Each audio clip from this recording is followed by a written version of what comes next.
Hi, my name is Kitty Cole. I'm a business coach and trainer for the real estate industry and the mortgage brokerage industry.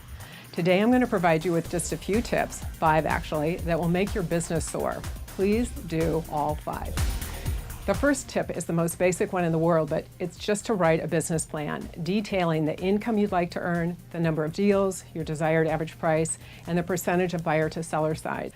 Tip number 2. Here's a marketing tip for those of you who have closed at least 3 transactions in the last quarter.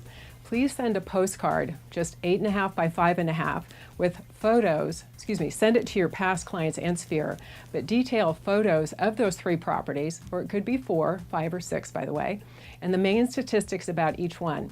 So let's say under 1 you would say this one was on the market for 5 days, this one sold for 10% over asking, this one had 6 offers, and one client did this is a couple years ago, sent these postcards out 3 times in 1 year and got 5 listings from her own personal sphere.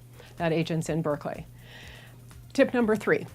This is a good one. At an open house, the best and simplest tip that I can give you is to, and the point is to pick up buyers and sellers, by the way, is to be the most knowledgeable and the most generous with that knowledge. I have an open house script that is so subtle and it works really well because all you're doing as the agent is providing information. Even if they have their own agent, you're just being generous about the schools, churches, daycare, etc. Then you ask for the appointment, and only if they're unrepresented. Tip number 4.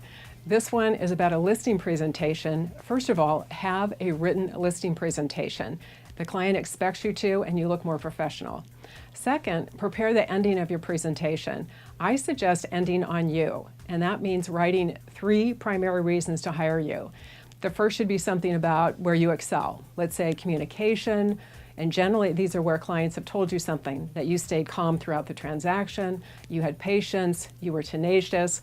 The second point should be something about your resource list to prepare the home for sale. Call it comprehensive, call it extensive, call it a deeply thought out, well vetted resource list. And third, I suggest that be on negotiation. That is the number 1 skill that buyers and sellers are looking for in their agent. 5th tip.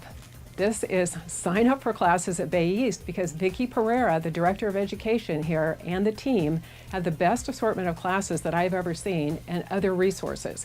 Thanks for listening.